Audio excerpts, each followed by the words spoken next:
Ya Nabi salam alaika, ya Rasul salam alaika. Bismillahirrahmanirrahim. Assalamualaikum warahmatullahi wabarakatuh. Allahumma salli wa sallim wa barik ala Sayyidina Muhammad wa ala ali Sayyidina Muhammad. Waktu saya masih kuliah, kalau nggak salah saya semester 2, masih ada MKDU, apa itu, mata kuliah dasar umum, yaitu sejarah.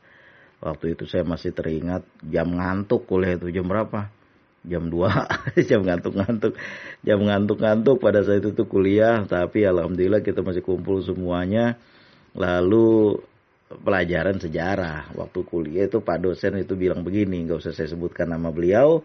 Walaupun ini tujuan baik, Pak dosen bilang gini, dulu waktu saya masih kuliah, beliau bilang, di Jogja ketika sudah agak malam ada suatu tangisan perempuan, dia bilang. Oh, bagaimana tangisan perempuan begitulah.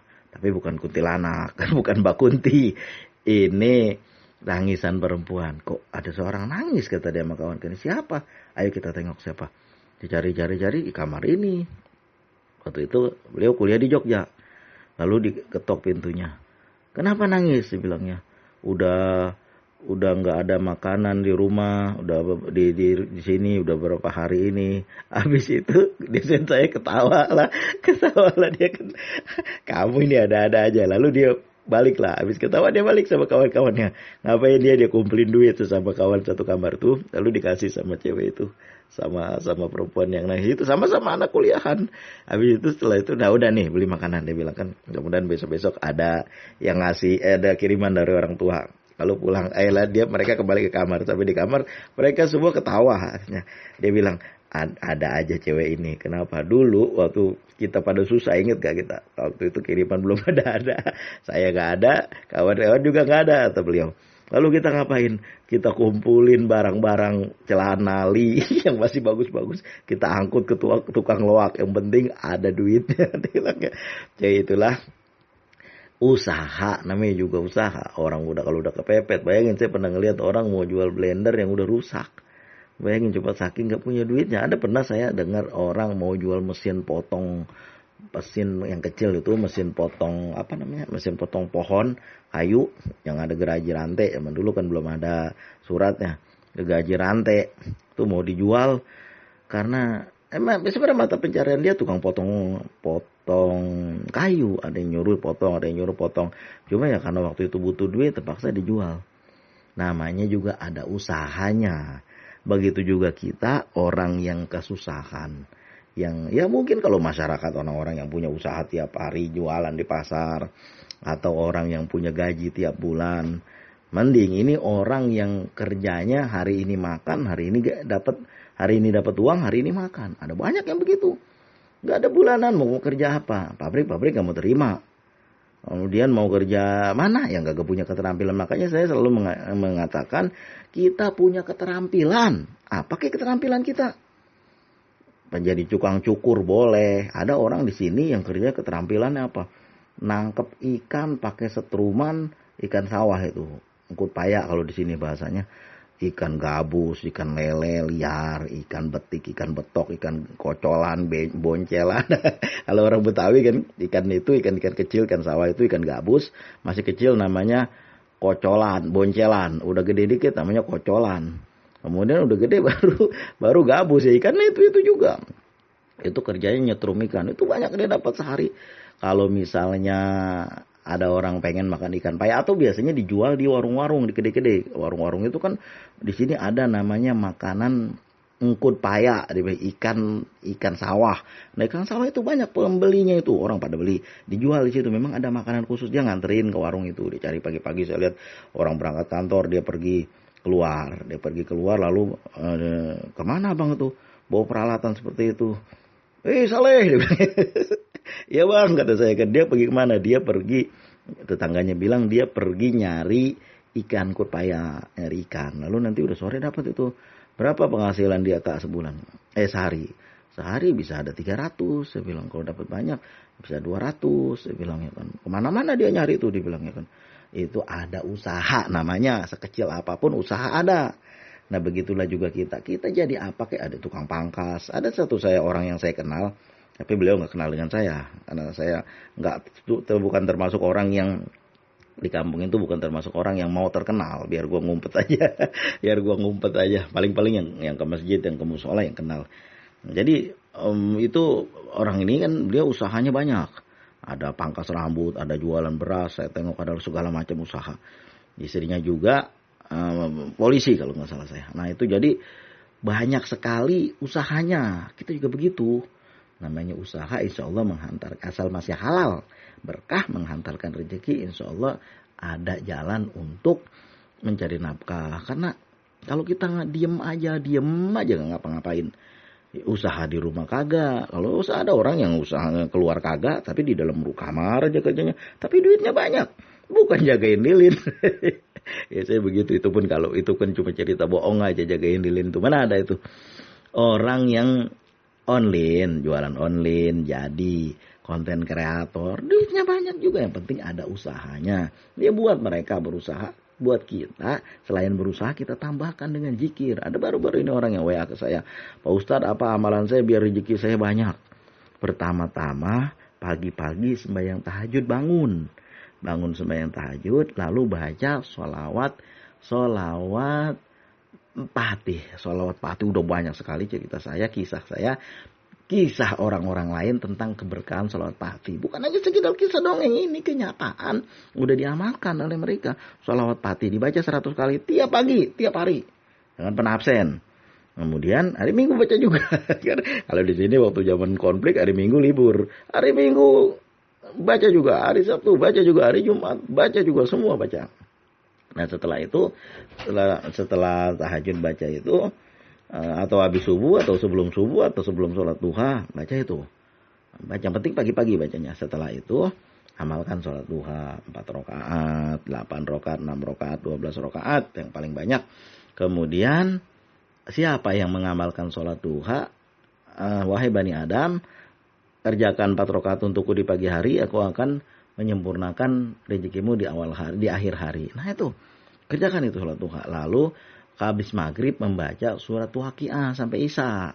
Baca surat Al-Waqiah. Kemudian membaca ya Allah ya Wahhab ya Rojak, ya Allah ya Wahhab ya Rojak, ya Allah ya Wahhab ya Rojak. Itu udah ada kisahnya juga, udah saya sampaikan juga itu bagusnya membaca kalimat itu. Itu kapan bacanya? Kapan aja? Pagi setelah sholat duha. Minimal 3.000 kali, kalau bisa 10.000 kali. Nah sisanya membaca Allahumma sholli wa sallim ala sayyidina Muhammad wa ala ali sayyidina Muhammad. Minimal 1.000 kali. Kalau bisa 10.000 kali. Di antara sela-sela itu, di antara sholawat itu, baca doa Allahumma sholli wa sallim ala sayyidina Muhammad wa ala ali sayyidina Muhammad. Sampai 100 kali mohon kepada Allah, ya Allah, tolong berikan saya kemudahan rezeki hari ini biar dagangan laku. Mintanya kepada Allah. Siapa yang nyalain orang minta kepada Allah? Salawat menghantarkan doa kita ke hadirat Allah. Siapa yang doa tidak akan sampai ke hadirat Allah, berputar-putar aja antara langit dan bumi sebelum dibacakan sholawat. Usahanya kerjain. Ada kurang duit ini bagaimana? Doa kepada Allah, baca sholawat, usaha juga kerjain. Ada yang dijual di rumah, jangan dipegangin aja. Ada emas kagak mau dijual, tapi enakan minjem sama orang lain. Itu salah, nggak boleh seperti itu. Jangan berutang kalau bisa. Kalau bisa usahakan untuk tidak berutang. Jual apa yang aset yang ada. Yang penting kita punya usaha, usahain, usaha apa aja boleh. Dagang lebih bagus lagi. Kalau misalnya bisa bekerja, kalau punya keterampilan ya nggak masalah. Ada orang yang dia punya keterampilan di rumah aja, ada orang datang minta, tolong buatkan ini, tolong buatkan itu. Ada aja, dulu saya punya kawan yang dia juga jadi YouTuber. Udah lama nggak ketemu, tapi saya tahu beliau tuh punya keterampilan ngetik Word bagus ketikannya, pokoknya rapi ketikannya. Kemudian mau bagaimana aja bikin grafik, bikin table, bikin segala macam lah. Itu banyak beliau itu mengerjakan tugas-tugas mahasiswa itu. Bahkan ada yang, bang, tolong carikan tugas sekolah anak SMA dulu, tolong carikan ini itu, lalu ketik print nanti. Ya, berapa bang? 50.000. Dia bilang, anak-anak mau bayar 30.000. Ya oke, ada 10 orang, saya lihat banyak aja. Pres, rame hari ini ya, alhamdulillah bang, rame. Dia bilang kan, itu bikin apa? Ini cari sejarah, cari segala macam informasi. Ketik nanti tinggal kasih sama anak-anak sekolahan, mahasiswa juga rame yang ngantri minta bikinin tugas-tugas kuliah dia. Nah, itu juga bagian daripada nyari rezeki. Dulu saya ada suatu kawan ini ibu-ibu. Jadi karena saya berkawan dengan dia karena suaminya kawan juga dengan saya. Nah, sebenarnya bukan kawan banget sih, cuma karena beliau ini ngontrak di samping saya. Dulu waktu saya masih kuliah. Apa kerjanya? Bikin tukang foto waktu itu. Nah, jadi tukang foto dia sewa tempat, di situ belakangnya ada kebun. Jadi kebun itu diurus, ditanemin sama anak buahnya. Jadi diambil gambarnya. Dulu kan belum ada seperti kayak gini. Jadi belum pakai HP, jadi pakai foto biasa zaman dulu. Itu jadi bagus gambarnya. Nah, istri beliau ini udah lama lah setelah itu tsunami gak ketemu saya. Setelah tsunami gak ketemu saya, pas saya mau cetak foto anak sekolah, sini aja lah. Kak, bang, bang, dia bilang ya kan. Udah ngobrol-ngobrol, apa kabar kak, cerita, bos mana? Ada tuh, dia lagi moto, dia bilang ada foto orang nikah. Oh ya, saya tanya lah, berapa kak foto nikah tuh satu paket? Kalau zaman sekarang, waktu tahun itu, kalau zaman sekarang bang, udah 2,5, dia bilang 2,5 juta, kata dia kan, satu kali panggilan. Udah jadi semuanya, dia bilang, banyak juga pendapatannya. Kemudian, ini kak, siapa buat? Ini biar kakak buat, dia bilang, udah rame banget. Nah, kemudian saya bilang, ini saya buatkan duluan. Gak usah kak, biar saya ngantri aja. Saya urutan berapa, dia bilang. Saya bilang kan, jangan sampai orang lain berkesel. Saya gara-gara kenal, jadi diduluin gak enak, saya ikut ngantri aja. Gak apa kak, saya sambil duduk sini. Nah, sepanjang kerja kakak itu, tangannya terampil, mau tetet. Saya perhatiin dulu kakak ini waktu hamil anaknya, kagak kayak gini orangnya. Saya tanya, mana anak yang kemarin hamil tuh? Udah ada adenya bang, dia bilang. Oh alhamdulillah lah. Udah gede, dia bilang. udah hampir punya mantu, dia bilang. Alhamdulillah, kata saya. Lalu dulu maaf kak ya, dulu pengetahuan saya kakak ini nggak terampil ini bikin ini semua nih kan. Jadi foto itu dipoto kemudian dicetak, nanti ya foto-foto KTP, foto-foto untuk sekolah itu dicetak, diedit dulu sama dia pakai Photoshop. Saya perhatiin tangannya terampil banget. Ini belajar di mana nih kak? Alah, kata dia kan, dia tahu saya paham betul tentang jaringan, tentang dulu sebelum orang rame nyari duit lewat komputer, biar gimana pun ceritanya. Dulu kan belum ada laptop, komputer itu mereka tahu itu karena saya kursus bagian itu waktu itu. Lalu alah bang, dia bilang kan, nggak seperti abang lah, dia bilang kan. Saya perhatiin kok terampil banget ini pakai Photoshop kak ya. Iya, dia bilang kan, rapi buatannya. Kakak itu yang tadinya ibu rumah tangga nggak ngerti apa-apa, itu tangannya terampil banget. Saya kira berapa kak, orang perhatikan 50 deh, berapa kak 30 deh, ada berapa kak, yang paling kecil 20. Banyak juga pendapatan dia. Saya perhatiin, nah terampil, ada keterampilan. Ibu-ibu juga begitu di rumah. Amalan apa Ustadz? Amalan ini banyak sama saya. Cuman kita usahanya juga kita kerjain. Dulu saya kecil-kecil orang tua tuh ngajarin sama saya. Kudu ada usaha lain. Dia bilang apa? Bikin keripik dari singkong. Bikin apa itu namanya? Opak dari singkong. Segala macam makanan dibikin yang dari singkong. Bahkan ada satu langganan saya punya baba. Itu bikin kue dari singkong dioper dijual di Bali. Jadi saya tanya, Mbak ini buat apa sih? Oh ibu itu kan naik mobil Perosa waktu tahun itu. Saya bilang ibu Perosa itu ngapain pak? Mbak belanja singkong tiap hari banyak banget, digiling lagi. Itu nanti dibikinin kue bolu ini enak, ini pernah dibawain nama kita. Cuma lu kagak ada waktu itu, dibilangnya. Jadi kue itu dibikin sebentar nih kan, dia jam 7 udah datang. Lalu dikupas, digiling. Singkong itu digiling dikasih ke dia. Nah, ada kelapanya juga, lalu dibawa pulang sama dia. Itu nanti dimasak sama dia, jam 10 selesai, jam 12 lewat sedikit udah sampai Bali, ya bilangnya. Dibawa pakai pesawat. Oh, hebat juga. Di mana jualnya di Bali? Di warung, di hotel. Dia bilangnya hebat juga, kata saya. Itulah keterampilan. Makanya kita kan, Allah berfirman dalam Al-Quran,